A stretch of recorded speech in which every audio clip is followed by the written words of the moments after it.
प्रधानमंत्री नरेंद्र मोदी करीब 26 घंटे बाद अमेरिकी राष्ट्रपति डोनाल्ड ट्रंप से मिलने वाले हैं। प्रधानमंत्री नरेंद्र मोदी और ट्रंप करीब 20 मिनट तक अकेले में मुलाकात करेंगे।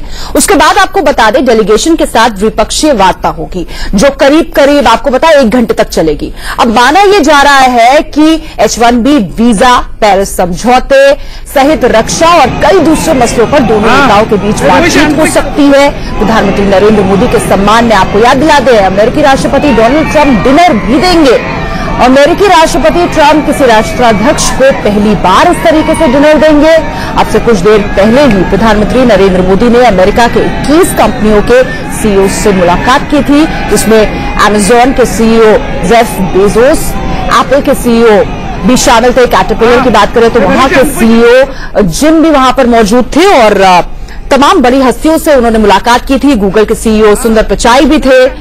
1.25 घंटे तक चली इस मुलाकात में मेक इन इंडिया और ट्रंप के फर्स्ट अमेरिका नीतियों के बीच तालमेल बिठाने को लेकर भी बातचीत हुई है और जीएसटी को लेकर अगर उनके मन में कुछ ऐसी आशंकाएं हैं तो उसे भी दूर करने की कोशिश जरूर की होगी प्रधानमंत्री नरेंद्र मोदी ने, और साथ ही साथ ये भी समझाने की कोशिश की होगी कि भारत में निवेश का ये सबसे अच्छा वक्त कैसे हो सकता है। और इकोनॉमी की अगर बात करें तो किस तरह के बदलाव भारत में आ रहे हैं और उन बदलावों में अमेरिका के लिए क्या फायदे हो सकते हैं। प्रधानमंत्री नरेंद्र मोदी आपको बता दें कुछ ही देर में भारतीयों को संबोधित करेंगे। हालांकि ये मैडिसन स्क्वायर जैसा 2014 वाला मूवमेंट तो नहीं होगा, लेकिन इन संबोधन की बड़ी बातें क्या हो सकती हैं और उसमें भारतीयों के लिए क्या खास संदेश छुपा हुआ है, ये देखना बेहद अहम होगा। सबसे बड़ी कवरेज हम आपको दिखा रहे हैं लगातार इंडिया न्यूज पर 4 कैमरों से। ये 4 तस्वीरें जब पहुंचे प्रधानमंत्री नरेंद्र मोदी तो किस तरीके से भारतीय समुदाय के लोगों के बीच जबरदस्त उत्सुकता देखी गई। उनको लेकर उनके पास लोग पहुंचना चाहते थे, उनसे बात करने की कोशिश करना चाहते थे और प्रधानमंत्री नरेंद्र मोदी खुद अपनी कार से उतरे, लोगों तक पहुंचे, कई लोगों के साथ सेल्फी भी उन्होंने खिंचवाई। याद करिए इससे पहले जब बराक कार्यकाल था तो उसमें 3 बार वो अमेरिका पहुंचे थे। बराक को बहुत अच्छा मित्र लगातार बताया था प्रधानमंत्री नरेंद्र मोदी ने। 8 बार मुलाकात दोनों की हो चुकी है। ये देखिए, ये तस्वीरें हम आपको दिखा रहे हैं। मोदी मोदी नाम के नारे लगने लगे जब प्रधानमंत्री नरेंद्र मोदी पहुंचे अमेरिका।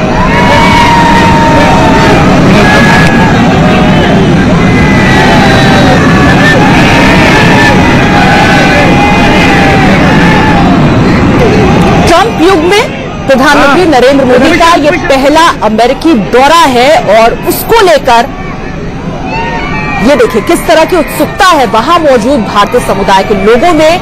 लोग घंटों तक इंतजार कर रहे थे भारतीय प्रधानमंत्री नरेंद्र मोदी के स्वागत के लिए, उनकी एक झलक पाने के लिए। वरिष्ठ पत्रकार अवधेश जी हमारे साथ लगातार स्टूडियो में मौजूद हैं। अवधेश जी, बहुत बहुत स्वागत है आपका इंडिया न्यूज पर। धन्यवाद। अवधेश जी, कुछ घंटों का इंतजार और उसके बाद हम देखेंगे कि दुनिया के सबसे पुराने लोकतंत्र के राष्ट्रपति और सबसे बड़े लोकतंत्र के प्रधानमंत्री नरेंद्र मोदी जब एक साथ बैठेंगे तो आपको क्या लगता है, क्या आने वाले वक्त में ट्रंप प्रधानमंत्री नरेंद्र मोदी के लिए तुरुप का पत्ता साबित हो सकते हैं? क्या बराक से भी बड़ी दोस्ती हमें यहां पर देखने को मिल सकती है? हालांकि ट्विटर पर तो लिख दिया है ट्रंप ने कि सच्चा दोस्त आ रहा है। नहीं, अभी इसके बारे में कुछ भी कहना जल्दबाजी हो जाएगा क्योंकि ट्रंप जो है एक अनप्रेडिक्टेबल नेता की तरफ व्यवहार कर रहे हैं। अभी जैसे उन्होंने दौरा किया, सबसे पहला दौरा उन्होंने गल्फ कंट्री का किया, सऊदी अरब, संयुक्त अमीरात, वहां मुस्लिम नेताओं से मिले और वहां उन्होंने ईरान के खिलाफ बयान दे दिया। क्योंकि ट्रंप का जो अभी तक का रिकॉर्ड है वो ये है कि ओबामा प्रशासन ने बहुत सारे जो काम किए उनको डिस्ट्रॉय करो, चाहे वो ईरान के साथ संबंध बेहतर बनाने का मामला हो, चाहे वो अफगानिस्तान से सैनिक वापसी का मामला हो, चाहे वो उनकी हेल्थ पॉलिसी से जुड़ा हुआ मामला हो। तो अभी तक उनकी नीति बिल्कुल स्पष्ट नहीं है, लेकिन ओबामा की नीतियों को उलटने की दिशा में वो आगे चल रहे हैं। भारत के बारे में उन्होंने चुनाव के दौरान जरूर भारत की प्रशंसा की थी, भारतीय कम्युनिटी के लोग उनके साथ थे, मोदी को एक ग्रेट गाइज कहा था और आज भी ट्वीट देकर जैसा आपने बताया कहा कि एक ट्रू फ्रेंड से मुलाकात हुई। अब मुझे लगता है मोदी से काफी इंप्रेस्ड भी है। मोदी का अगर मिशन था इंडिया फर्स्ट तो उन्होंने कर दिया अमेरिका फर्स्ट। लेकिन वो जो अमेरिका फर्स्ट है और मोदी की मेक इन इंडिया है, क्या इन दोनों के बीच कोई सामंजस्य हो सकता है या दोनों में एक अंतर विरोधी स्थिति पैदा होगी? ये देखने की जरूरत होगी। साथ ही साथ क्योंकि ट्रंप के सामने इस समय जो ट्रंप ने जो मोदी फर्स्ट किया, अमेरिका फर्स्ट किया है, तो उसमें कई नीतियां हैं जिसमें संरक्षणवाद शामिल है। ज्यादा से ज्यादा रोजगार आए, ज्यादा से ज्यादा हमारे व्यापारी जो है हमारे देश में निवेश करें। H1B वीजा को लेकर भी इसी तरह की प्रॉब्लम, H1B वीजा का तो प्रॉब्लम वो उठा रहे हैं। H1B वीजा का पहले से भी है, लेकिन H1B वीजा पर इनका रुख ज्यादा करा है, तो वो भी सारी समस्या होंगी। अब ये देखना है कि एक ऐसा व्यक्ति जो कि अनप्रेडिक्टेबल था, जिसके साथ आपके कोई रिश्ते नहीं रहे हैं, जिसके दुनिया के अनेक देशों के नेताओं को जिससे बात करने में समस्या आई है, उसके साथ मोदी किस ढंग से डील करते हैं, इसमें मोदी के राजनयिक और कूटनीतिक क्षमता का भी परीक्षण होना है कि वो भारत के लिए वहां से क्या उठा के लाते हैं। क्योंकि जो अमेरिका फर्स्ट की नीति है, उसकी तो अपनी नीति है कि भारत हमें क्या दे सकता है, लेकिन इस लेन देन में भारत को क्या मिल सकता है, यह देखने की जरूरत है। तो मैं ये तो नहीं कहूंगा कि ट्रंप का कार्ड साबित हो सकते हैं, लेकिन जो कुछ संकेत मिला है अभी आने के पहले, उससे इतना लगा है कि मोदी और भारत को लेकर ट्रंप प्रशासन का एक सकारात्मक विचार है। एक मोदी को बहुत ही एक जिसको लाल कालीन स्वागत कहा जाता है, रेड कारपेट वेलकम, वैसी देने की बात है। और इसलिए मुझे लगता है कि शायद ट्रंप ने जी अवधेश जी, रेड कार्पेट वेलकम की तैयारी हो रही है और हमारे editor in chief Deepak Chaurasia जी लगातार वहां पर मौजूद है और वो तो पल पल के अपडेट्स हमें दे रहे हैं और साथ ही बता रहे हैं कि अमेरिका के लिए इसमें क्या फायदा हो सकता है। मोदी के इस दौरे को लेकर अमेरिका में किस तरह का उत्साह देखने को मिल रहा है। हमारे editor in chief Deepak Chaurasia जी हमारे साथ जुड़ गए हैं। दीपक जी, इस तरह की खबरें भी आ रही है कि भारत तो इस दौरे को लेकर इतना ज्यादा उत्साहित नजर आ रहा है, लेकिन क्या कैबिनेट रैंक का कोई भी नेता इस दौरे को लेकर इतना उत्साहित नजर आ रहा है? क्योंकि खबरें इस तरह की भी आ रही है कि वो डाउन प्ले करने की कोशिश कर रहे हैं मोदी की अमेरिका विजिट को। आपको क्या नजर आ रहा है दीपक जी?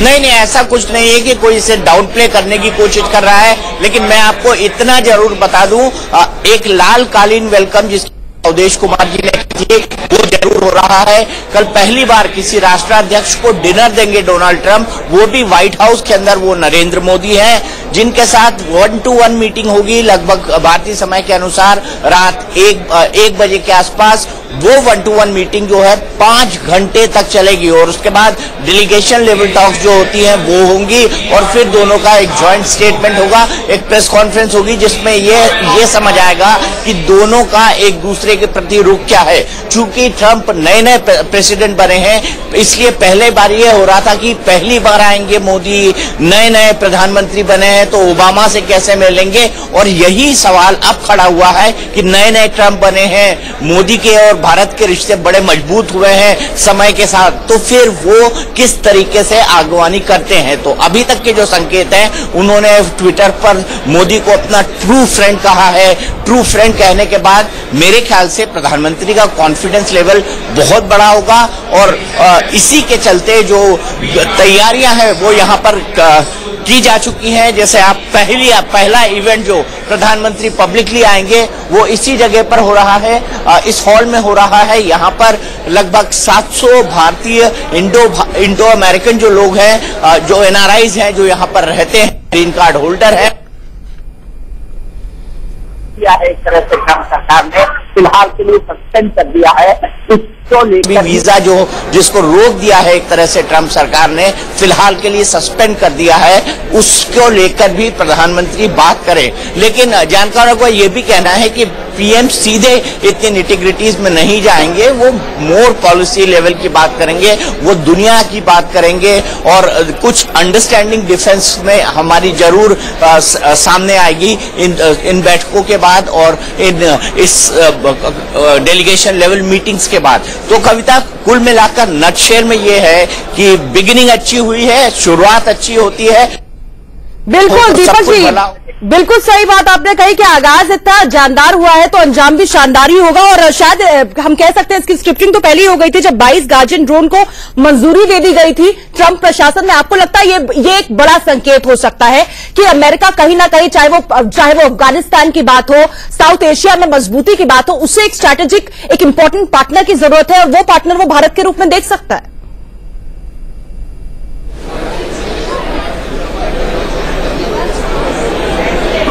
चाइना भारत और के रूप में देख सकता है, लेकिन भारत की जो दिक्कत है वो पाकिस्तान है, माना चाइना भारत और अमेरिका का साझा दुश्मन है। चाइना जो कुछ कर रहा है ट्रंप उससे बिल्कुल खुश नहीं है, लेकिन हाल ही में जिस तरह से वो पेरिस क्लाइमेट समिट से आउट हुए थे और उन्होंने कहा था कि भारत और चीन इसका वीजा इस्तेमाल कर रहे हैं, तो ये भी उनके दिमाग में बना होगा। तो पहले ही इसमें बहुत सारी चीजों पर अंडरस्टैंडिंग बन जाए, इसकी उम्मीद करना भी नहीं चाहिए। ये जो मीटिंग है वो ऐसी होगी जिसमें बोलते हैं कि दोस्ती तो शुरू हो जाती है पर get to know each other better, यानी एक दूसरे को दोनों नेता समझने की कोशिश करेंगे। क्योंकि डिप्लोमेसी में अगर आप पर्सनल लेवल पे सेटिस्फाइड हैं तो नीचे के लेवल पे छोटी मोटी चीजें ऑफिशियल ही अपने आप करवा लेते हैं। तो मेरा ये मानना है और मुझे ये महसूस होता है कि जितना वेटेज प्रधानमंत्री नरेंद्र मोदी को मिल रहा है ट्रंप सरकार से, उतना शायद भारत की सरकार को भी उम्मीद नहीं होगी। लेकिन जो स्वागत हुआ है वो शानदार हुआ है। कल उन्होंने भारतीय लोगों से मुलाकात भी की थी। अब से थोड़ी देर बाद, आधे घंटे बाद वो भारतीयों को यहाँ पर संबोधित करेंगे और उसके बाद सोमवार के समय के हिसाब से दोपहर 3 बजे से उनकी व्हाइट हाउस की मीटिंग शुरू होगी और डिनर के साथ खत्म होगी और बीच में दोनों का एक ज्वाइंट स्टेटमेंट होगा। तो ये सब संकेत साफ देते हैं कि बातचीत काफी सारी बातचीत, जैसे डिफेंस को लेकर बातचीत है, न्यूक्लियर सप्लायर ग्रुप को लेकर बातचीत है, जैसे आपने गार्डियन ड्रोन की बात कही, उसको लेकर वो समझौते को एग्जीक्यूट करने की बात है। अब एडमिनिस्ट्रेटिवली उसको एग्जीक्यूट करना पड़ेगा।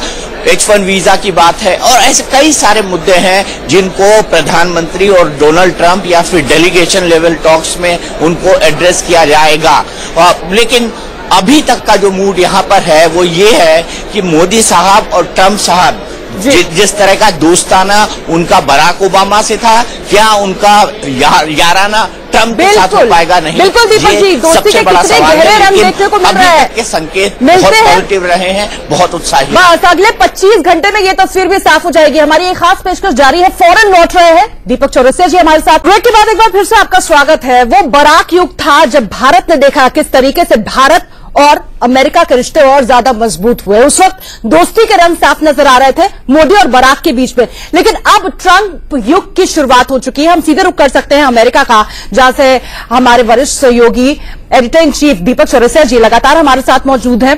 दीपक जी, आपको लगता है अब ट्रंप से ट्यूनिंग की भी कल बात समझ में आएगी? कल जो बॉडी लैंग्वेज है प्रधानमंत्री नरेंद्र मोदी का, वो कहीं ना कहीं इस ओर संकेत दे देगा कि भारत और अमेरिका के रिश्ते अब किस ओर जाने वाले हैं। क्योंकि अगर बराक ओबामा की बात करें, विजनरी लीडर थे, एक क्लियर थॉट प्रोसेस था उनका, लेकिन ट्रंप के लिए माना जाता है कि उनका ट्रैक कुछ खास साफ नहीं है। इसलिए कल जिस तरह का बॉडी लैंग्वेज होगा प्रधानमंत्री नरेंद्र मोदी का, कितने सहज वो हो पाते हैं, उसी तरह से भविष्य के संबंधों की रूपरेखा भी तैयार हो सकती है। जो देश अभी बहुत दूर से बाहर खोए में हैं, इसीलिए मैंने कहा कि ये get to know each other वाली मीटिंग है। इसमें दोनों एक दूसरे के टेम्परामेंट को समझने की कोशिश करेंगे। जो फॉरेन पॉलिसी होती है वो कंटिन्यूटी में चलती है। सरकारें बदल जाएं, लोग बदल जाएं तो अलग बात होती है, लेकिन ट्रंप ने मोदी को कितना महत्व दिया है ये जानने के लिए हमारे साथ पीटीआई की वाशिंगटन करेस्पॉन्डेंट 5 घंटे दे रहे हैं वो भारतीय प्रधानमंत्री को, और वर्किंग डिनर भी। क्या अभी तक किसी नेता को वर्किंग डिनर मिला था? नहीं, ये ट्रंप एडमिनिस्ट्रेशन का तो पहला वर्किंग डिनर है जो कि वो प्राइम मिनिस्टर मोदी के साथ करेंगे।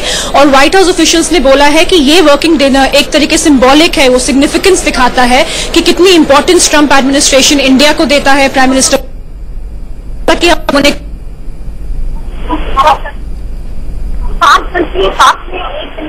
फ्रेंड है और वो उनसे बहुत स्ट्रेटेजिक इंपॉर्टेंट। तो जो 5 घंटे ये साथ में, एक दिन में लगभग आधा दिन पूरा प्राइम मिनिस्टर और प्रेसिडेंट दोनों साथ में रहेंगे।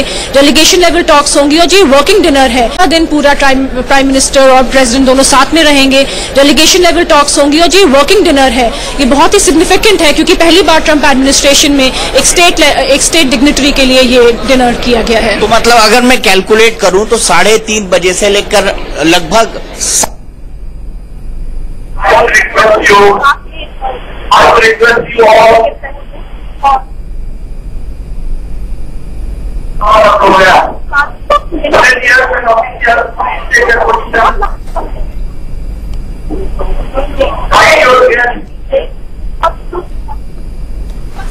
बहुत ज्यादा टाइम एक दूसरे को ये लोग देंगे पहली ही मीटिंग के लिए, जिसमें बहुत इश्यूज डिस्कस किए जाएंगे।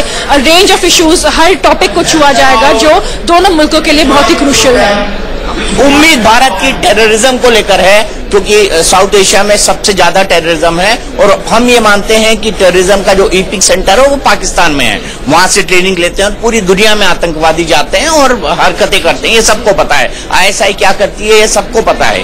क्या भारत वीजा विज पाकिस्तान, ट्रंप की क्या पॉलिसी रहने वाली है, क्योंकि आतंकवाद के लिए वो क्या करने वाली बात, क्या करना चाहते हैं, ये काफी खुलकर उन्होंने। बिल्कुल बिल्कुल, प्राइम मिनिस्टर मोदी ये जानना चाहेंगे कि ट्रंप एडमिनिस्ट्रेशन का पाकिस्तान को लेके क्या रवैया है, क्योंकि अभी तक ट्रंप एडमिनिस्ट्रेशन की फॉरेन पॉलिसी ज्यादा चाइना, रशिया, नॉर्थ कोरिया पे फोकस रही है, लेकिन इंडिया के लिए जो पाकिस्तान में जो टेरर हेवन्स हैं, जहां से टेरर अटैक्स ना कि इंडिया के लिए बट सब जगह के लिए टारगेट किए जाते हैं, तो ट्रंप एडमिनिस्ट्रेशन इसमें आगे क्या करेगा कि जिससे पाकिस्तान को एक स्टर्न मैसेज दिया जाए कि वो उनको जो $बिलियन जो एड जाती है उसके बावजूद भी पाकिस्तान की गवर्नमेंट ने ज्यादा नहीं किया है कि वो जो क्रैकडाउन कर सके टेरर हेवन्स पे जो उनकी कंट्री में है। यहाँ के US लॉ मेकर्स भी बहुत फ्रस्ट्रेटेड हैं, उनका फ्रस्ट्रेशन बढ़ रहा है कि पाकिस्तान उतना नहीं कर रहा है जितना उसको करना चाहिए to crack down on terror जो ऑर्गेनाइजेशंस हैं। तो ये एक बहुत ही टेररिज्म का मुद्दा बिल्कुल उठेगा, क्योंकि दोनों कंट्रीज के लिए ये क्रूशियल एरिया है।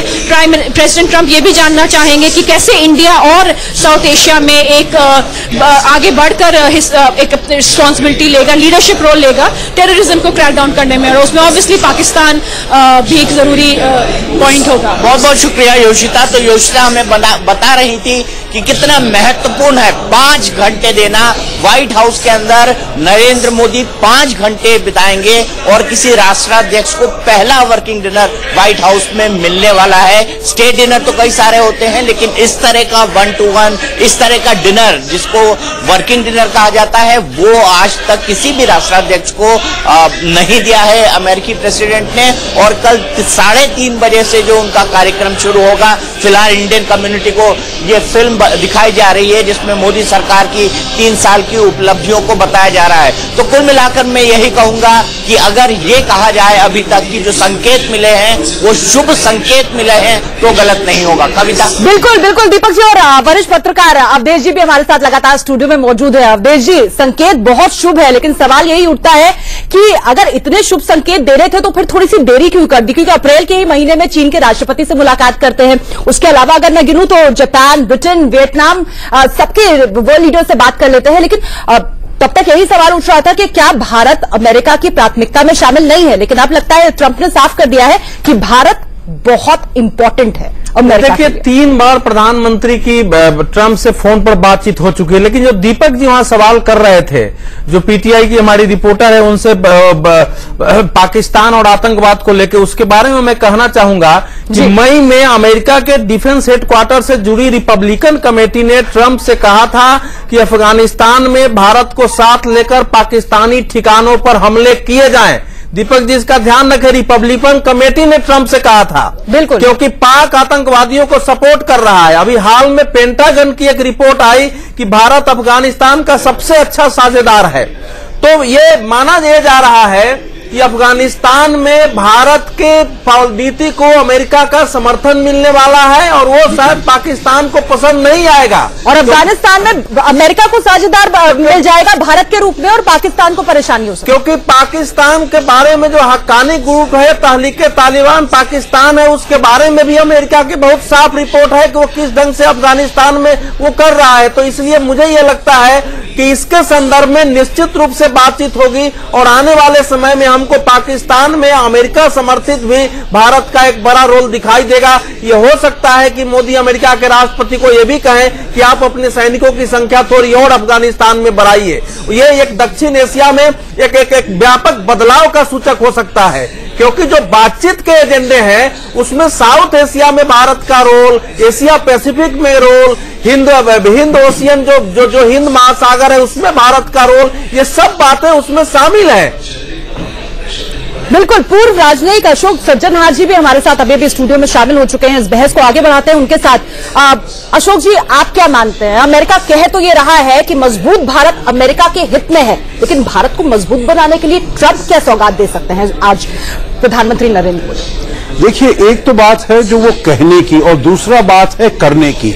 मेरे विचार से ये पहली बार जब शुरुआत हुई थी जॉर्ज बुश के टाइम में, जो उन्होंने कहा था, जो हमको आपको याद होगा 2005 में जब उनकी दूसरी सेक्रेटरी ऑफ स्टेट थी कॉन्डोलीजा राइस, वो जब यहां पर आई 2005 में और वो वापस गई और उन्होंने पहली बार ये कहा जो अमेरिका भारत को एक सशक्त, सुदृढ़ और समृद्धिपूर्ण राष्ट्र के रूप में देखना चाहता है और उसके बारे में उन्होंने काम किया। आपको याद होगा 2005 में जब उनका वो US India nuclear framework agreement हुआ, 2008 में हुआ, तो उससे हम न्यूक्लियर ऊर्जा, परमाणु ऊर्जा के हिसाब से हम बड़ा आगे गए और भारत की जो छवि थी पूरी दुनिया में वो काफी उभर कर आई उसके बाद। तो अभी भी राष्ट्रपति ट्रंप के साथ मेरे विचार से बहुत से ऐसे मुद्दे हैं जिसके ऊपर हमारा सामंजस्य है, जिसके ऊपर हमारा तालमेल है, जिसको हम आगे ले जा सकते हैं। और एक तो है आतंकवाद का ही मुद्दा है, परंतु दूसरा जो है वो हमारे बीच में व्यावसायिक रिश्तों का भी है और उसमें हम बात कर सकते हैं जो मुद्दा रोजगार और निवेश भी है। बहुत अहम बात आपने उठाई है। दीपक जी लगातार हमारे साथ मौजूद है। दीपक जी, कोई सवाल जो आप पूछना चाहे वहां से हमारे मेहमानों से?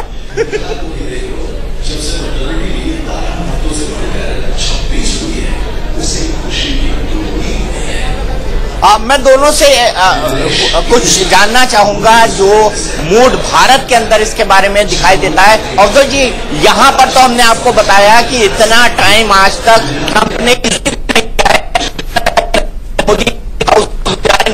क्या भारत को लेकर, भारत के अंदर लोगों में इस विजिट को लेकर क्या उम्मीद है? क्योंकि जितनी उनकी विजिट हुई है अमेरिका की वो बड़ी ग्लैमरस रही है, लेकिन ये उतनी ग्लैमरस अभी तक नहीं थी। क्या अब बन जाएगी?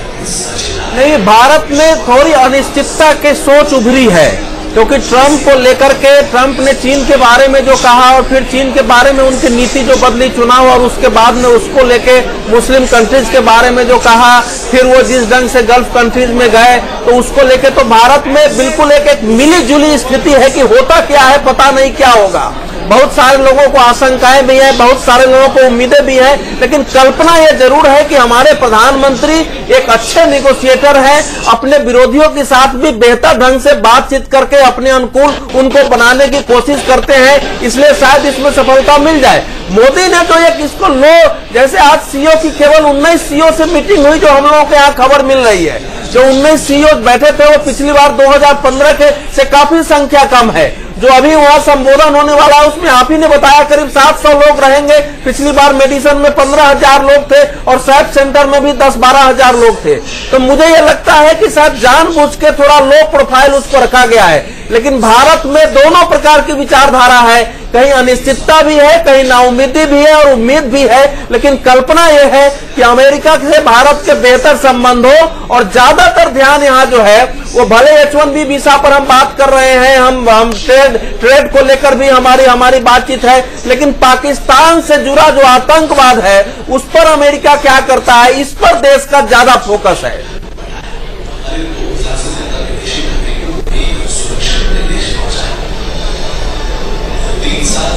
बिल्कुल, भारत पाकिस्तान को लेकर क्या करता है इस पर फोकस है। हम इसी लार्जर इंटरेस्ट में योशिता से पूछते हैं कि योशिता, आपको क्या लगता है? आपको लगता है कि अमेरिका अनडिस्प्यूटेडली साउथ एशिया में भारत को लीडरशिप रोल देना पसंद करेगा?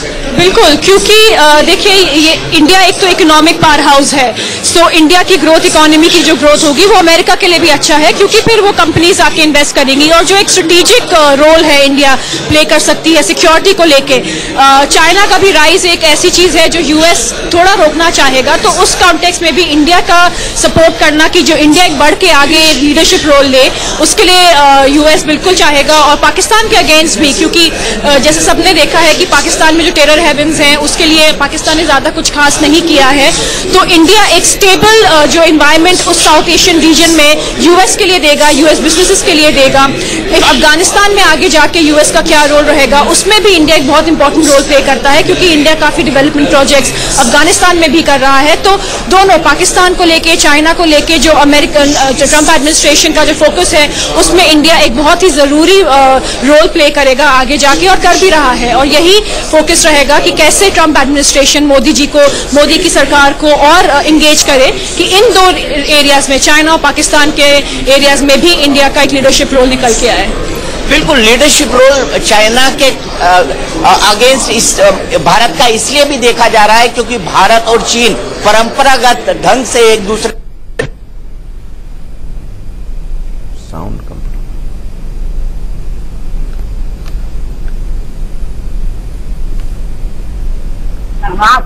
पाकिस्तान वहाँ पर फीचर बनाना, तो मेरे ख्याल से इन मुद्दे का ध्यान ट्रंप के तरफ भी होगा और ट्रंप को भी इन मुद्दों का ध्यान होगा, अमेरिकी प्रशासन को भी होगा। और उन्हीं के मद्देनजर क्या आपको लगता है मुद्दों का ध्यान होगा, अमेरिकी प्रशासन को भी होगा, और इन्हीं के मद्देनजर क्या आपको लगता है कि पाकिस्तान की आतंक की फैक्ट्रियों को बंद करने में अमेरिका एक एक्टिव रोल निभाने का वादा करेगा? ये कंडीशन और या ये जिसको कहें निर्णय सब निकलकर सामने आ सकता है? जो ट्रंप एडमिनिस्ट्रेशन का मैसेज जो जाना चाहिए पाकिस्तान को, वो ये है कि हेवेंस को हटाने के लिए वहां से, और क्योंकि जैसे कि मैंने कहा कि अभी ट्रंप एडमिनिस्ट्रेशन, नया एडमिनिस्ट्रेशन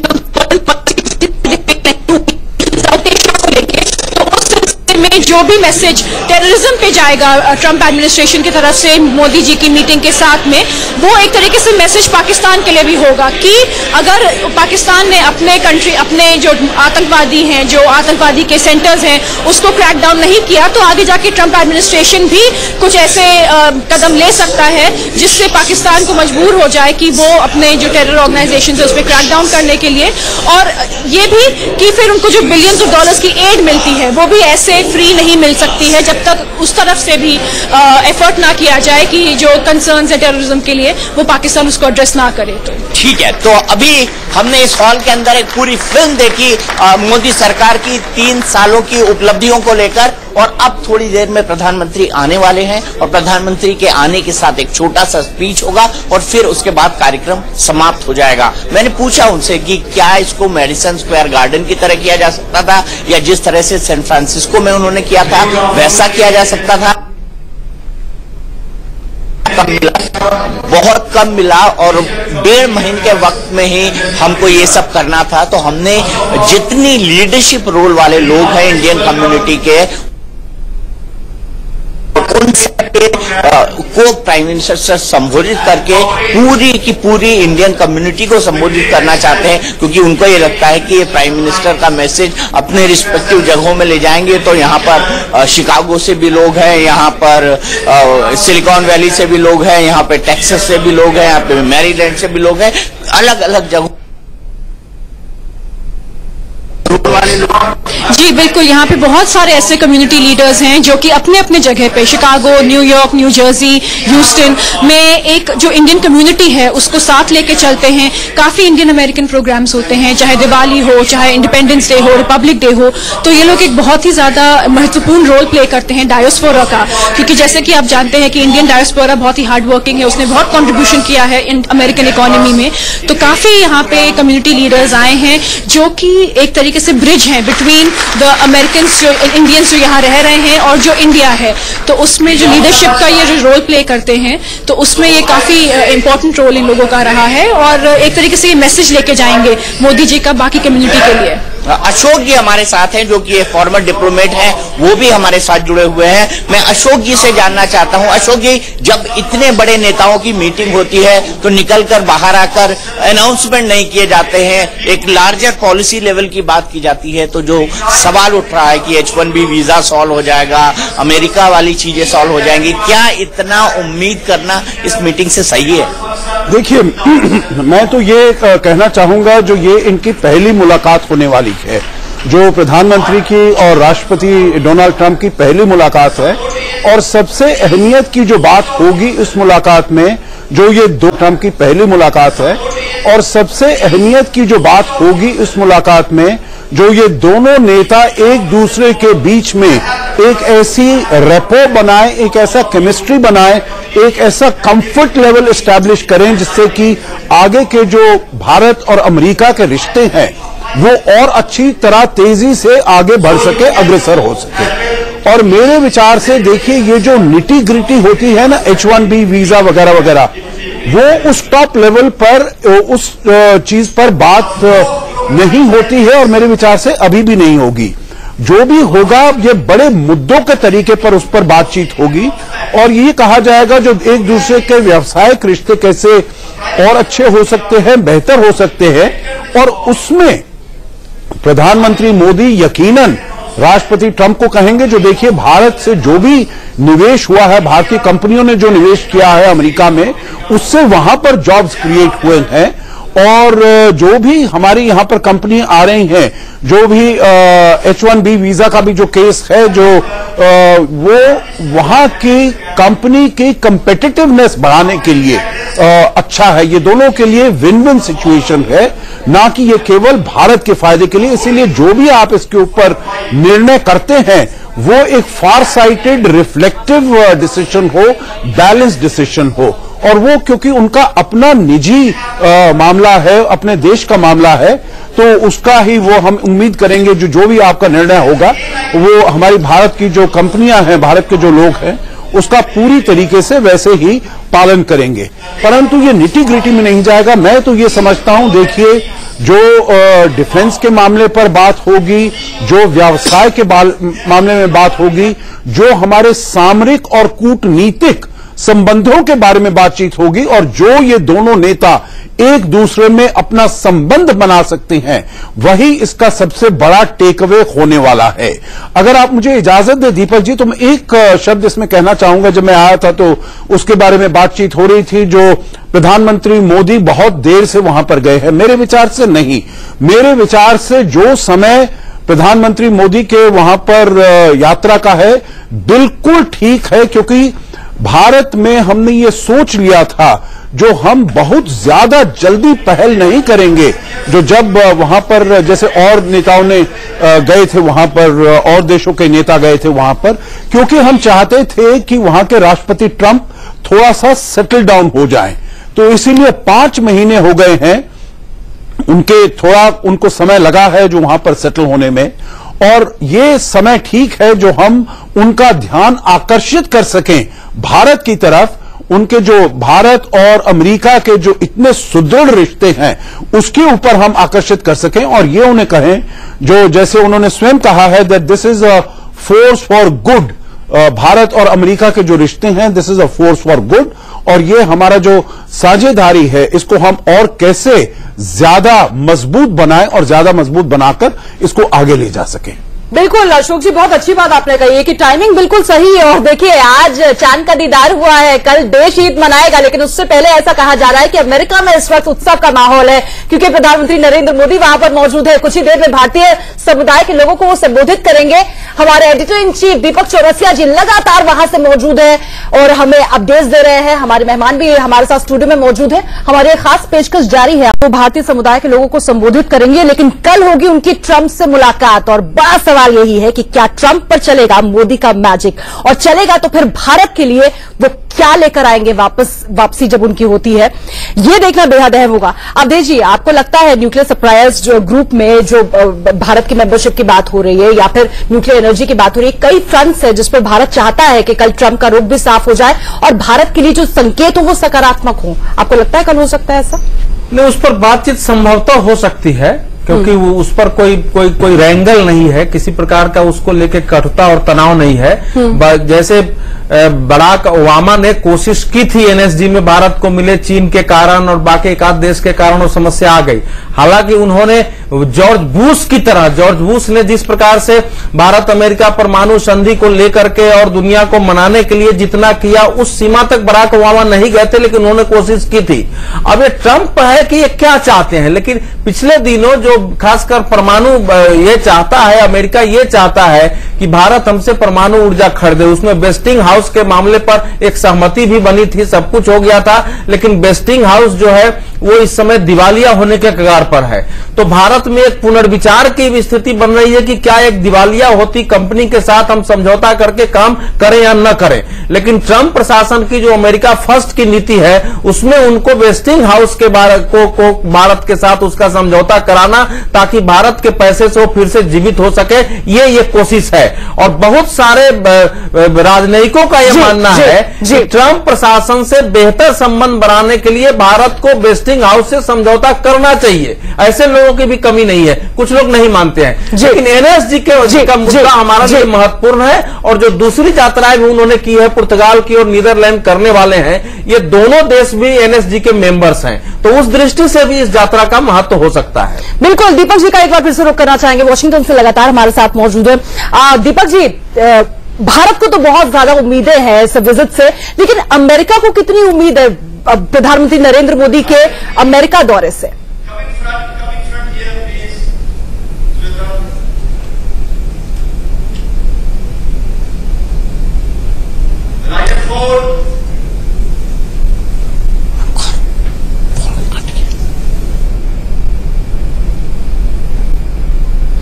चलिए बात करेंगे, कोशिश करेंगे। पूर्व राजनयिक अशोक सज्जनहार जी लगातार हमारे साथ स्टूडियो में मौजूद हैं।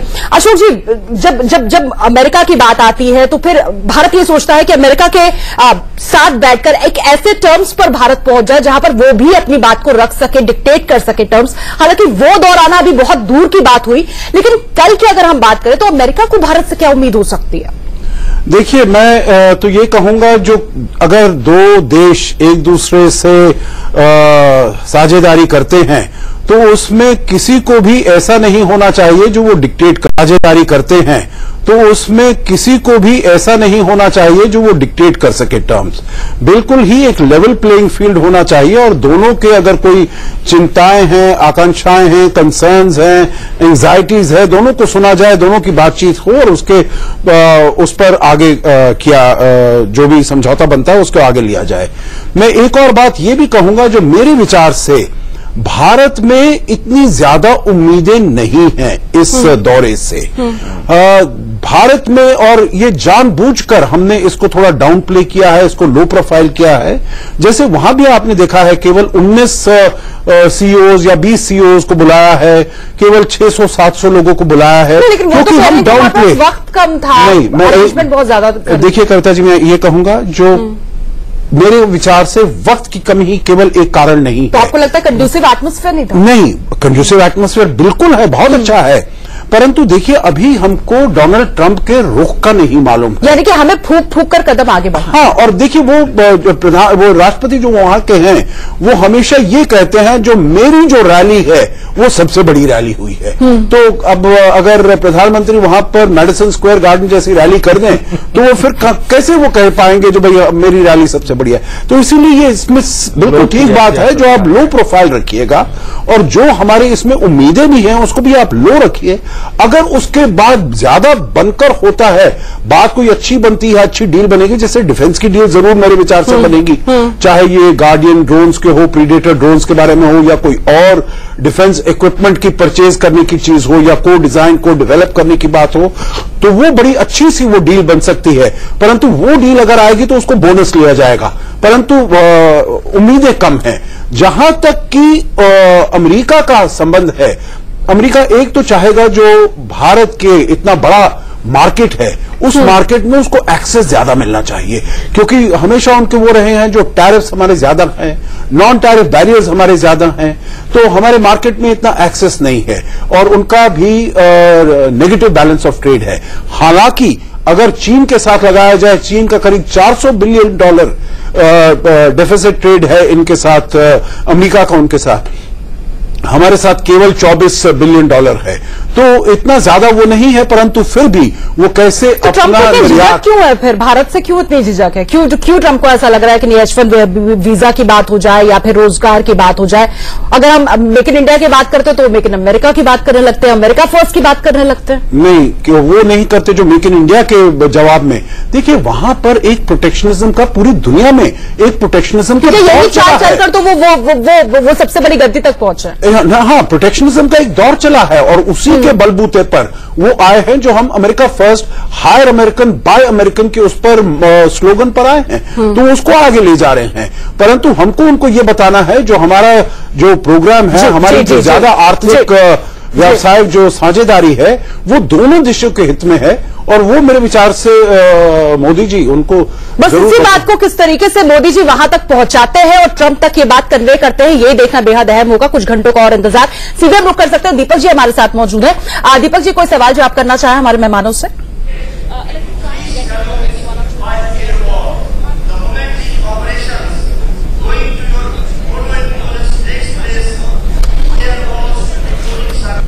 देखिए, अवधेश जी जानना चाहूंगा कि चौथी अमेरिकन विजिट है प्रधानमंत्री नरेंद्र मोदी की। ऐसी इस दौरान कितना कुछ बदल गया है दुनिया में, कितना कुछ बदल गया है देश के अंदर। क्या एक कॉन्फिडेंट मोदी, या ये कहें कि एक बार फिर से जनादेश पाने वाले मोदी उत्तर प्रदेश का कोई कड़ा फैसला या आउट ऑफ द बॉक्स बात कर सकते हैं डोनाल्ड ट्रंप से? देखिए, जो रिपोर्ट हम लोगों को यहाँ मिल रही है, कुछ चीजें तो बहुत ही सकारात्मक हुई है। जो खबर आई है कि मोदी के दौरे के प्रीव्यू में व्हाइट हाउस के प्रवक्ता ने ये माना है कि जो एक सीमलेस ट्रांजिशन होगा, मतलब संबंधों का, जो ओबामा एडमिनिस्ट्रेशन में था, यानी कोई बाधा नहीं आएगी ट्रांजिशन में। वाशिंगटन ने पहले ये माना है कि भारत का जो वैश्विक और रीजनल रोल है उसको हमको स्वीकार करना पड़ेगा। साथ ही साथ जो भारत के एस्पिरेशंस है, उनकी सिक्योरिटी कंसर्न है, इन सबको वाशिंगटन ने स्वीकार किया है, जो कि उन्होंने बयान में कहा है। तो इन सब से ऐसा लगता है कि नरेंद्र मोदी के सामने जो चुनौती बहुत बड़ी बताई जा रही है कि शायद ट्रंप के सामने बहुत बड़ी चुनौती है, तो इन मामलों में लेकर चुनौती नहीं है। मोदी एक आत्मविश्वास के साथ वहां गए हैं। इस बीच अमेरिका में ही काफी कुछ बदल चुका है। ट्रंप के ओबामा के अनेक निर्णयों को वो पलट रहे हैं। आप जानते हैं, दुनिया में भी जो ओबामा की नीति थी, विदेश नीति में वैसे निरंतरता होती है, लेकिन ट्रंप विदेश नीति में भी परिवर्तन ला रहे हैं। लेकिन कुल मिलाकर जहां तक भारत का प्रश्न मुझे लगता है, तो ये ट्रेड का मसला अगर हम छोड़ देते हैं, जैसा कि अभी सचिन हार जी कह रहे थे, क्योंकि मेरे ख्याल से वो 24 कह रहे थे, मेरे ख्याल से 27-28 अरब डॉलर के आसपास का घाटा है, तो वो ट्रेड का एक मामला छोड़ दे तो कहीं भी कोई तनाव नहीं है। नहीं, अवधेश जी, शायद दीपक जी का इशारा इस ओर भी था कि देश के भीतर की अगर बात करें तो माहौल बदल चुका है। डिमोनेटाइजेशन के बाद की बात है, जीएसटी के लागू होने के पहले की बात है। माहौल तो ऐसा बदला है कि मैंने पहले ही कहा कि वहां के मैंने पेंटागन में के बारे में जो रिपब्लिकन कमेटी है, उसने यहां तक एक रिपोर्ट दे दी कि भारत के साथ मिलकर अमेरिकी ठिकानों पर बम वर्षा किया जाए। ये यहां तक भी वातावरण उठा है। तो इसका मतलब यह है कि मोदी के सामने केवल कुछ माने ट्रेड को छोड़ दीजिए, H1 वीजा को छोड़ दीजिए, तो बाकी मामलों में कोई समस्या नहीं है, क्योंकि ट्रंप ये मान चुके हैं कि भारत की वैश्विक भूमिका को हमको स्वीकारना होगा, दक्षिण एशिया में भारत की भूमिका को स्वीकारना होगा, एशिया पैसिफिक क्षेत्र में स्वीकारना होगा और हिंद महासागर में स्वीकारना होगा। खासकर चीन और पाकिस्तान का जो एक जोर है, अब चीनी फौजें जिस प्रकार से पाकिस्तानी फौजों के साथ मिलकर काम कर रही है, वो जो एक चुनौती उभरने वाली है, उसमें भी भारत का उनका साथ है। तो मैं ये कहूंगा कि मोदी एक आत्मविश्वास के साथ जो कुछ कहा गया है ट्रंप के सामने उपस्थित होंगे, और दोनों नेताओं के बीच से मेरे ख्याल से ठीक लगभग वो स्थिति उभरेगी जो कि हम यहां कल्पना कर रहे हैं।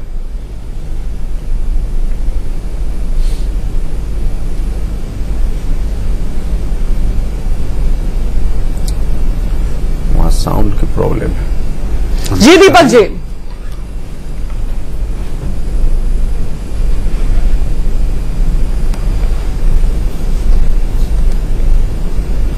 अशोक जी, क्या लगता है आपको ये समझदारी भरी साझेदारी हो सकती है? क्योंकि जिस तरीके से हम देख रहे हैं, साउथ चाइना सी की अगर बात करें तो चीन का बढ़ता दबदबा अमेरिका के लिए परेशानी की बात है, यहां पाकिस्तान हमें हर दिन परेशान कर रहा है। आपको लगता है जब इस तरह के मामले हो और इस तरह के आसपास इस तरह के पड़ोसी हो, तो फिर ऐसी साझेदारी अगर होगी तो फायदा भारत को भी हो सकता है और अमेरिका को भी हो सकता है। तो जो नेचुरल अलाइज वाली बात हो रही है वो यहां पर हो सकती है। जी बिल्कुल, आपने बिल्कुल ठीक कहा है, और हमको यही इससे इस दौरे के बाद, इस यात्रा के बाद हमको ये साबित कर देना है जो राष्ट्रपति ओबामा ने 2010 में जब यहां पर आए थे और उन्होंने कहा था जो ये भारत और अमेरिका की जो दोस्ती साझेदारी है वो डिफाइनिंग पार्टनरशिप है 21वीं सदी का, और जो प्रधानमंत्री मोदी जब पिछले साल गए थे तो यूएस कांग्रेस को उन्होंने जब एड्रेस करते हुए कहा था जो ये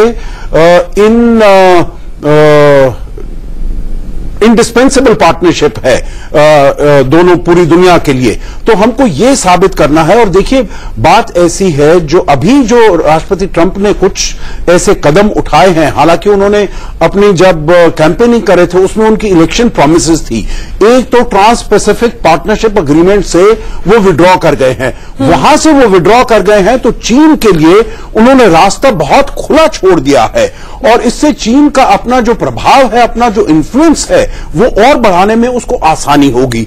दूसरा है जो जब वो पेरिस अकॉर्ड क्लाइमेट चेंज से उन्होंने अपने को निकाल लिया है तो उसमें भी उन्होंने चीन के लिए दरवाजे पूरे खुले छोड़ दिए हैं। तो ये जो दो उनके कदम हैं, हालांकि उन्होंने इलेक्शन के दौरान ये कहा था, तो ये दोनों उनके कदम चीन को और ज्यादा उसका रुतबा बढ़ाने में और उसकी सहायता करेंगे। तो इसको देखते हुए भारत को और अमेरिका को, और आपने देखा है चीन और पाकिस्तान का संबंध कैसे बनते जा रहे हैं।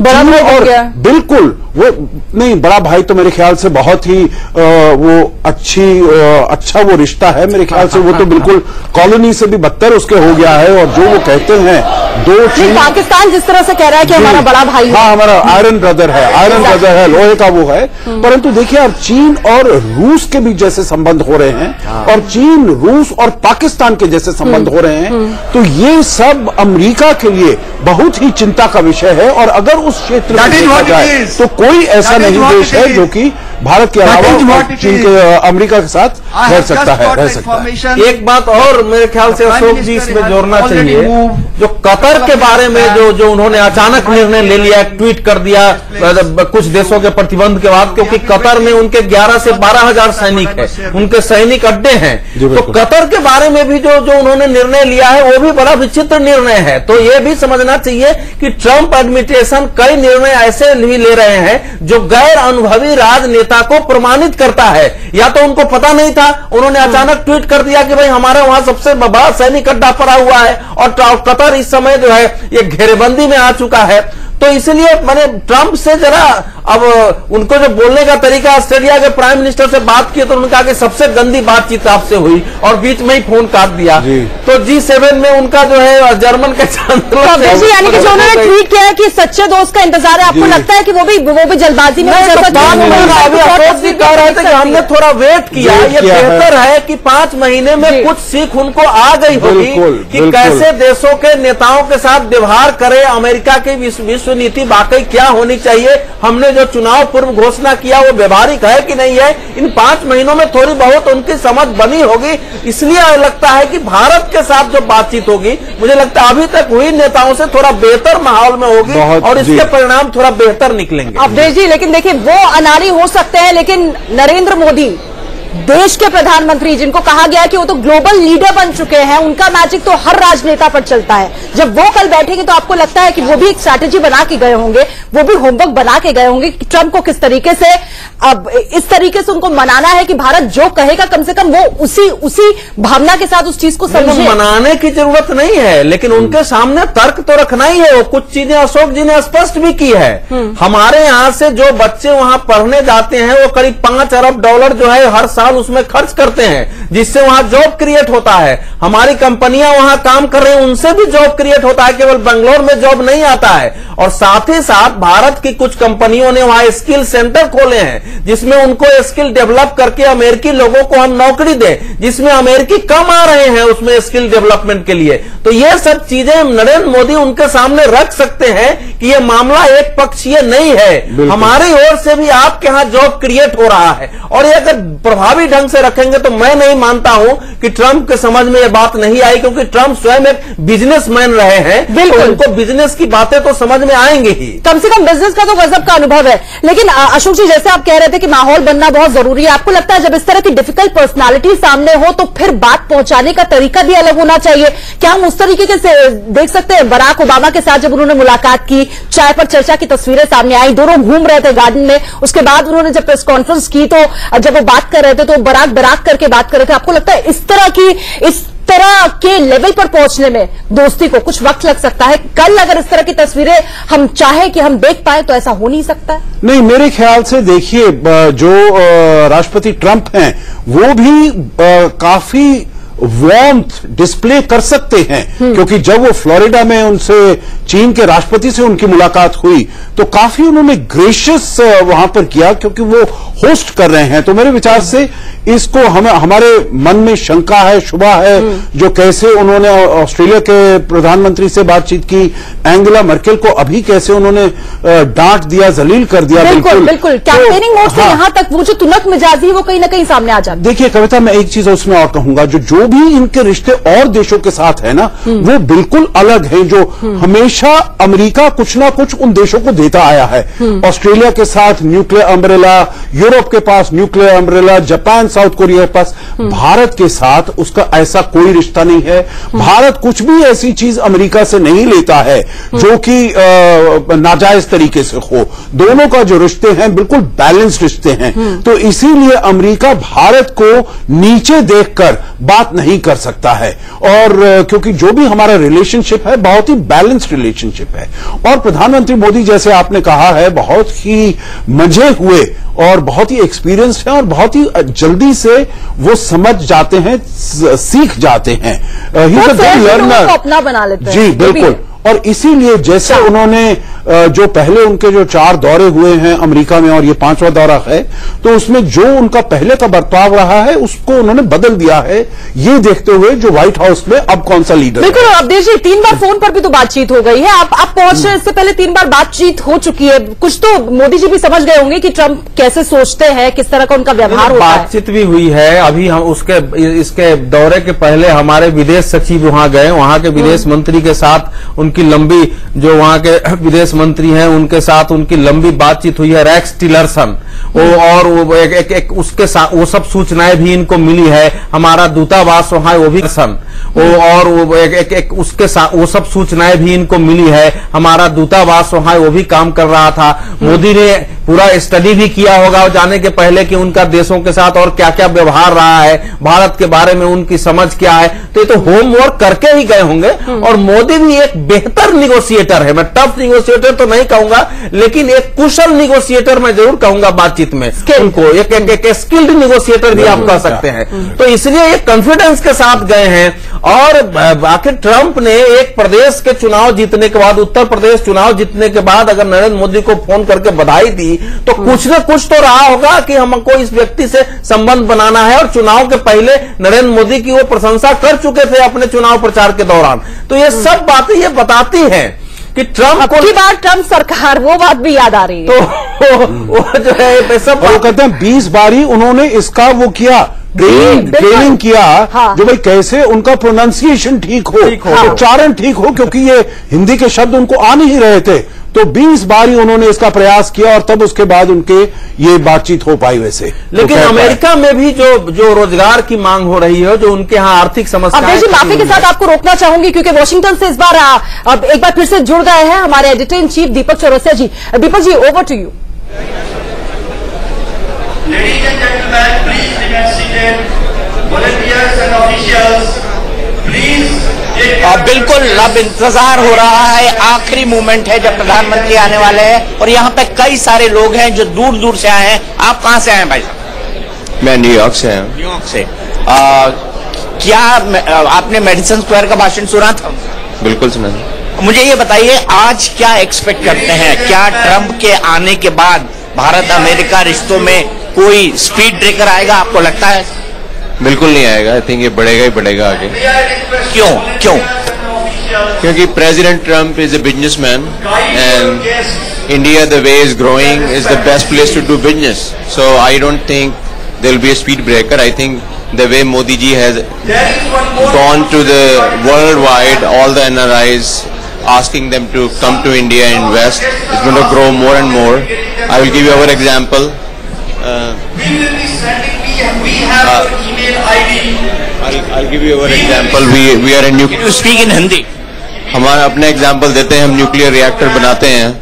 हमारे nuclear reactor the next generation nuclear reactor हैं, वो मोदी जी के लिए कहा, तो हम उसको गुजरात में अभी फैक्ट्री लगाया है हमने $100 मिलियन लगा के. तो ऐसे एग्जाम्पल जो हैं, जो कि सारे वर्ल्ड में, वो पहले प्राइम मिनिस्टर हैं जो वर्ल्ड वाइड जा रहे हैं और सबको बता रहे हैं कि हमारे यहाँ आओ और लगाओ. तो उसका फर्क धीरे धीरे नजर आएगा. फर्क धीरे धीरे नजर आएगा. और हमको ये भूलना नहीं चाहिए कविता कि अब भारत दुनिया का सबसे बड़ा बाजार है. हमारे कंज्यूमरों की जो ताकत है, हमारे लोगों की जो ताकत है, हमारे ग्राहकों की जो ताकत है, अमेरिका बनाएगा, चीन बनाएगा, तो जाएगा कहां, बेचेगा कहां? भारत ही ऐसा मार्केट है जहां पर उनका माल बिक सकता है. इस बात को ट्रंप बहुत अच्छी तरह जानते हैं. ट्रंप खुद बिजनेसमैन है. ट्रंप ने कुछ भारतीय कंपनियों के साथ टाई अप किया है बकायदा, और गुड़गांव में भी एक टावर बनने वाला है जो सबसे ऊंचा होगा, जिसे डोनाल्ड ट्रंप की कंपनी एक भारतीय कंपनी के साथ मिलकर बना रही है. तो उनका बिजनेस सेंस जो है काफी तगड़ा है, और घाटे का सौदा वो बिल्कुल नहीं करना चाहेंगे भारत से दूर रहकर. तो मुझे लगता है कि रिश्ते और मजबूती होंगे. एक बार मैं फिर कल का पूरा कार्यक्रम बताता हूं. कल लगभग 3:30 बजे वो व्हाइट हाउस पहुंचेंगे, 5 घंटे तक रहेंगे, लगभग 8 बजे तक. और इस बीच में 1-to-1 मीटिंग होंगी, डेलीगेशन लेवल टॉक्स होंगी, और उसके साथ ही साथ एक वर्किंग डिनर होगा और जॉइंट प्रेस स्टेटमेंट होगा. यानी काफी कुछ है व्हाइट हाउस में मोदी जी के पास करने के लिए. खासतौर पर वो 1-to-1 मीटिंग बहुत महत्वपूर्ण है, जिसमें दोनों एक जानने और समझने की कोशिश करेंगे. आइए, कई सारे लोग हैं यहाँ पर डिफरेंट, उनसे बात करते हैं. मैम, आप मोदी जी का एक कार्ड दिखा रही थी गणेशा फेस्टिवल का, जरा हमें दिखाइए वो क्या है और आप क्या जताना चाहते हैं? इन्विटेशन है, मोदी जी के लिए इन्विटेशन है. हम उसको हमारी कमेटी की तरफ से इनवाइट कर रहे हैं. ऑफकोर्स वो आ नहीं पाएंगे, लेकिन हमारा गर्व होगा कि ये कार्ड हम दे सके उसको. तो यहाँ पर कई सारे लोग हैं और कई सारी हसरतें लेकर आए हैं, लेकिन यहाँ पर एक स्ट्रिक्ट बात कही गई है कि नो सेल्फीज, यानी थोड़ा लोग निराश जरूर हैं. तो अगर मुद्दे की बात पर आगे बढ़े तो हमको ये बहुत साफ दिखाई दे रहा है कि ट्रंप घाटे का सौदा नहीं करेंगे. और चूंकि वो घाटे का सौदा नहीं करने वाले बिजनेसमैन माने जाते हैं, इसलिए भारत को कोई चीज इफेक्ट करे, भारतीय बिजनेस का कोई चीज इफेक्ट करे, ऐसी चीज मोदी ट्रंप और मोदी दोनों ही करना नहीं चाहेंगे. इस बीच में सीधे अवधेश जी के पास चलता हूं. अवधेश जी, आपको क्या लगता है?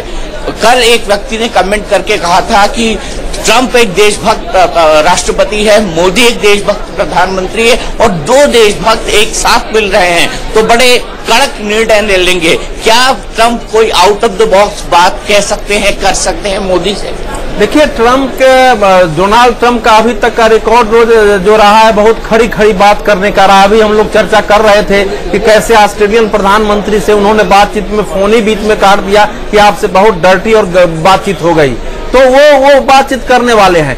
लेकिन मोदी के संदर्भ में मुझे बहुत आश्चर्य हो रहा है, और बल्कि कुछ न कुछ इस 5 महीने में उनकी समझ में आई है कि जिस प्रकार से उन्होंने ट्वीट किया है मोदी को लेकर, ऐसा ट्वीट तो उन्होंने न चीन के प्राइम मिनिस्टर से मुलाकात में की, न दूसरे प्रधानमंत्री आए, न ब्रिटेन के आए, किसी के बारे में मुलाकात नहीं की. इस प्रकार के ट्वीट नहीं किए थे कि हम एक सच्चे दोस्त से बातचीत करने जा रहे हैं. तो एक ट्रंप भी एक देशभक्त है, साथ ही साथ दोनों पब्लिक से जुड़ने वाले हैं. ट्रंप के 3 करोड़ 27 लाख ट्विटर पर फॉलोअर है, मोदी के 3 करोड़ 9 लाख फॉलोअर है. तो ये दोनों में ये भी समानता है. तो जाहिर है, जब दोनों बैठेंगे तो एक दूसरे के देश के हित की बात करते हुए कैसे इन हितों में सामंजस्य हो सकता है. यानी अमेरिका फर्स्ट और मेक इन इंडिया, इन दोनों के बीच कैसे संबंध हो सकता है, दोनों के अंतर विरोध कैसे मिट सकते हैं। अमेरिका के साथ जो भारत का करीब 115 अरब डॉलर का व्यापार है, जिसमें अमेरिका को 28 अरब डॉलर का घाटा हो सकता है, जो अमेरिका उसको लेकर चिंतित है, उनके बीच से कैसे रास्ता निकल सकता है। जो न्यूक्लियर एनर्जी की बात है उससे कैसे रास्ता निकल सकता है। और भारत की जो वैश्विक भूमिका है, खास करके जिसको अमेरिका ने अचानक जो है डोनाल्ड ट्रंप ने छोड़ा है, वैश्विक भूमिका है और क्षेत्रीय भूमिका है, उसमें कितना महत्व जो है ट्रंप भारत को देते हैं, ये सब चीजें कल होगी। दो देशभक्त नेताओं के, दो टफ नेताओं के और दो जो खरी खरी बात करने वाले नेताओं का यह मिलन है। इसमें दुनिया की नजर रहेगी और भारत की हमारी नजर तो है ही है। लेकिन एक बात मैं जरूर कह दूं कि भारत के लिए अच्छा यह है कि भारत में इस यात्रा से बहुत ज्यादा उम्मीद मोदी और उनके लोगों ने पैदा करने का वातावरण नहीं बनाया है। तो जो कुछ भी प्राप्त होगा, दोनों की बातचीत से जो कुछ भी निकलेगा, उससे भारत में एक संतोष की भावना पैदा होगी। फिर कट गया।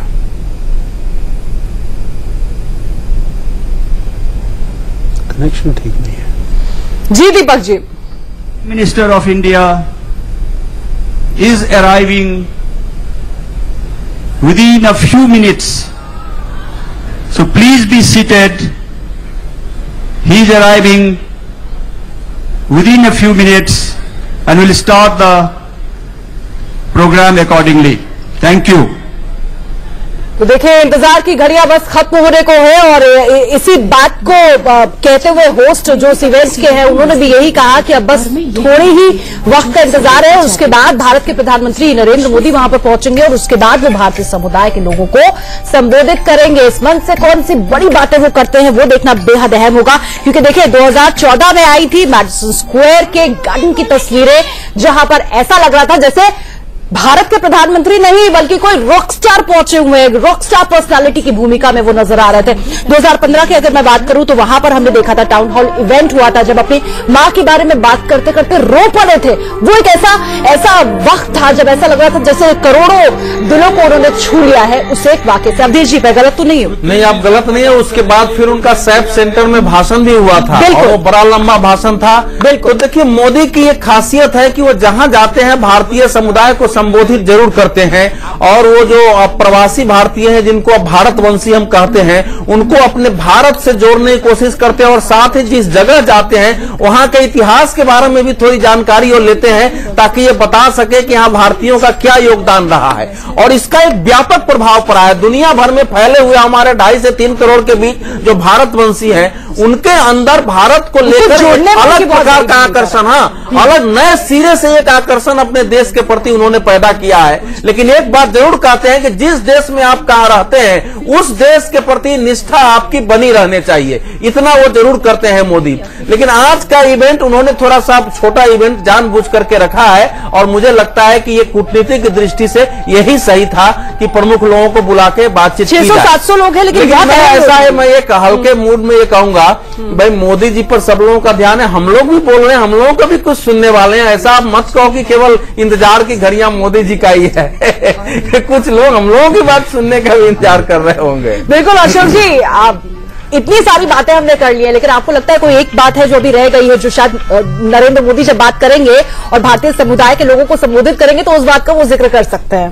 कोई अहम मुद्दा? देखिए, मेरे विचार से जो प्रधानमंत्री मोदी जब इनको संबोधित करेंगे तो एक तो वो बताएंगे जो पिछले 1 साल में 1.5 साल में भारत में क्या बदलाव आया है और उन्होंने कितने कदम उठाए हैं जिसकी वजह से भारत की न केवल आर्थिक स्थिति परंतु भारत का आपको बताऊं, माफी के साथ आपको रोक रही हूं, दीपक जी इसी बात का जिक्र कर रहे थे। दरअसल वहां पर एक पूरी फिल्म प्ले हो रही थी 3 साल के मोदी के कार्यकाल में क्या क्या बड़े अचीवमेंट्स रहे उनके, उसका जिक्र वहां पर हो रहा था। क्या डिमोनिटाइजेशन को लेकर भी बात कर सकते हैं? जीएसटी को लागू होना है उसको लेकर भी वो बात कर सकते हैं वहां पर? नहीं, बिल्कुल जीएसटी तो यकीनन उसको, क्योंकि वो तो अब अगले 2-4 दिन में लागू होने वाला है और जीएसटी पर इतना काम किया गया है, इतनी मेहनत की गई है और मैं तो बिल्कुल सरकार को बधाई देना चाहूंगा और जिन जिन लोगों ने इसके साथ वो जुड़े हैं, मिले हैं, उनको बधाई देना चाहूंगा। क्योंकि शुरुआत में तो ये ऐसा लग रहा था जो इतने सारे जो दल है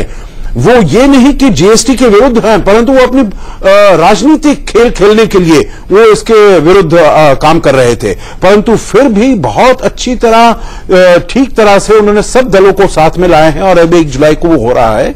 और इससे मेरे विचार से एक और संदेश पूरे दुनिया भर में जाएगा, जो भारत जो है वो सीरियस है, जो हमारे यहां पर ईज ऑफ डूइंग बिजनेस हो और हमारे यहां पर इन्वेस्टमेंट क्लाइमेट ठीक हो, आप लोग आए, निवेश करें। तो हम जो भी पॉलिसीज हैं, जो भी एनवायरमेंट है, क्योंकि देखिए गवर्नमेंट का काम क्या है, गवर्नमेंट का काम है, सरकार का काम है, जो आप एनेबलिंग एनवायरमेंट बनाइए, उसके बाद निवेश करना, काम करना, फैक्ट्री लगाना, ये सब तो काम इनका है जो बिजनेस वाले हैं। तो ये बिजनेस वाले, इन्हीं के साथ इनकी मुलाकात हुई है।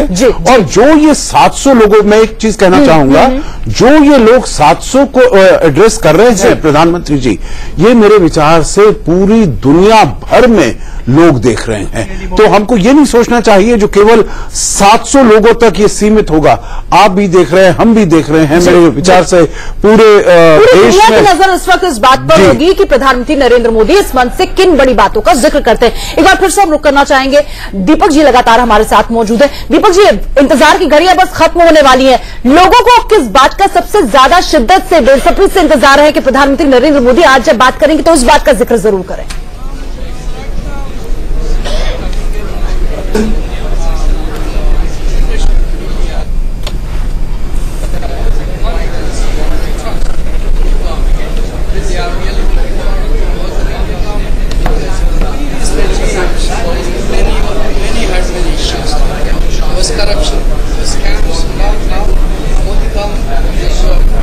दीपक जी, क्या मेरी आवाज आप तक पहुंच रही है?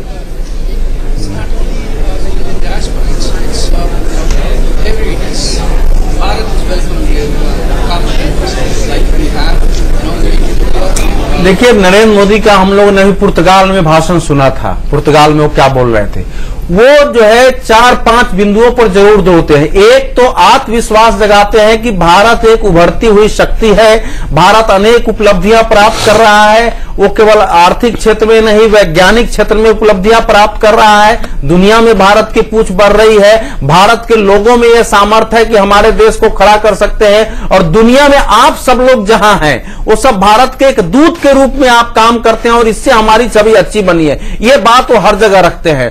साथ ही साथ उन्होंने जो कदम उठाए हैं, जिनसे कि ease of business, ease of doing business, जिसके बारे में कहते हैं कि व्यवसाय करना आसान हुआ है, पैसा लगाना आसान हुआ है, कानून में हमने बदलाव किया है, उसकी चर्चा वो करते हैं सब जगह। वो यहां भी करेंगे कुल मिलाकर के जो वो करना चाहते हैं। जो तीसरी बात वो कहते हैं कि कैसे हमने अपने देश से भ्रष्टाचार को कम करने में जो है सफलता पाई है। क्योंकि पहले ये माना जाता था कि विदेश के लोग आने से इसलिए हिचकते थे कि भारत में इतना भ्रष्टाचार है कि लालफीताशाही से लोग परेशान थे। चला जाए। तो उसको हमने कैसे बदला है और कैसे स्टेप उठाए हैं, ये वो बताने की कोशिश करते हैं। और मुझे लगता है चूंकि जीएसटी 30 जून की 12 बजे रात्रि से लागू होने वाला है, भारत में अब करों की समस्या नहीं रहेगी। पहले एक जटिलता लगता है चूंकि जीएसटी 30 जून की 12 बजे रात्रि से लागू होने वाला है, भारत में अब करों की समस्या नहीं रहेगी। पहले एक जटिलता थी कि एक जगह पर आप एक ही जगह सेल टैक्स भी लग रहा है, वैट भी लग रहा है, राज्य के टैक्स लग रहे हैं, एक्साइज टैक्स लग रहे हैं। तो